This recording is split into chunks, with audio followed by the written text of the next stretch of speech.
Assalamualaikum warahmatullahi wabarakatuh.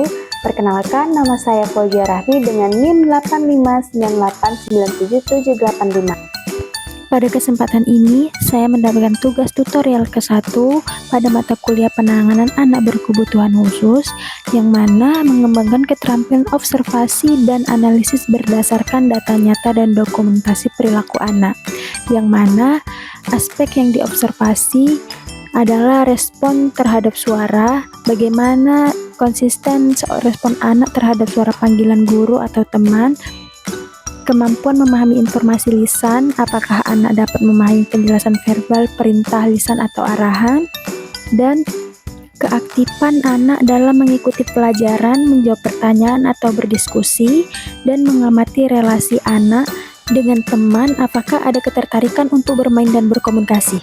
Baik, saat ini saya sudah bersama dengan salah satu guru, yaitu Ibu Rizky Melani. Baik Bu, saya ingin mempertanyakan dari salah satu siswa yang sudah saya amati tadi, seperti apa siswa ini dalam merespon atau menanggapi ketika Ibu memanggil siswa tersebut?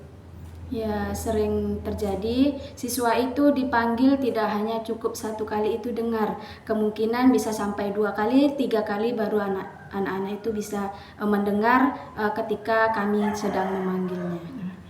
Dan apakah setelah Ibu menjelaskan salah satu materi dalam pelajaran, anak itu langsung merespon atau mengerti dengan apa yang sudah Ibu jelaskan atau arahan Ibu? Iya, di dalam satu kelas itu kan ada beberapa siswa. Tingkat kemampuan daya pikirnya itu berbeda-beda. Ada yang langsung kita jelaskan itu langsung mengerti, kemudian ada juga yang tidak mengerti. Jadi yang tidak mengerti ini, alangkah baiknya kita akan mengulang kembali materi yang kita sampaikan supaya yang tadinya tidak mengerti akan lebih mengerti kembali. Dan menurut Ibu ini seperti apa keaktifan salah satu siswa yang sudah saya amati tersebut dalam menanggapi pelajaran atau berkomunikasi dengan teman-teman lainnya?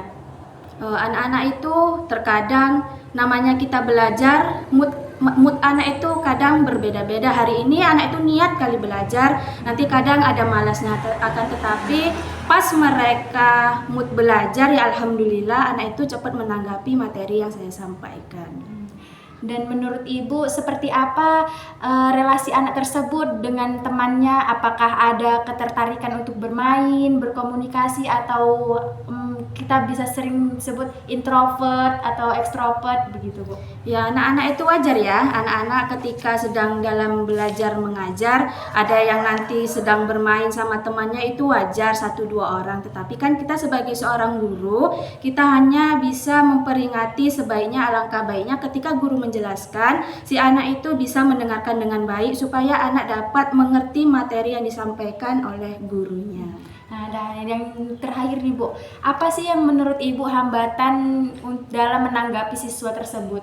Ya, hambatannya itu kan sekarang tingkah laku siswa anak perempuan sama laki-laki itu berbeda. Hambatan kami itu mengatasi kebanyakan siswa laki-laki yang lebih cenderung banyak bermainnya ketimbang belajar. Baik Ibu, terima kasih sudah meluangkan waktunya, sudah bersedia saya wawancarai. Hasil analisis yang dapat saya simpulkan berdasarkan hasil observasi, anak menunjukkan kemampuan mendengar yang cukup baik, namun terdapat hambatan dalam merespon informasi lisan yang kompleks. Kesulitan terutama muncul saat lingkungan kelas bising atau saat instruksi diberikan terlalu cepat. Anak tampak lebih responsif pada komunikasi 1-1, dan partisipasi meningkat saat kegiatan bersifat visual atau kinestik. Dan hal ini mengindikasi bahwa dukungan visual dan strategi komunikasi yang jelas sangat penting untuk membantu pemahaman anak.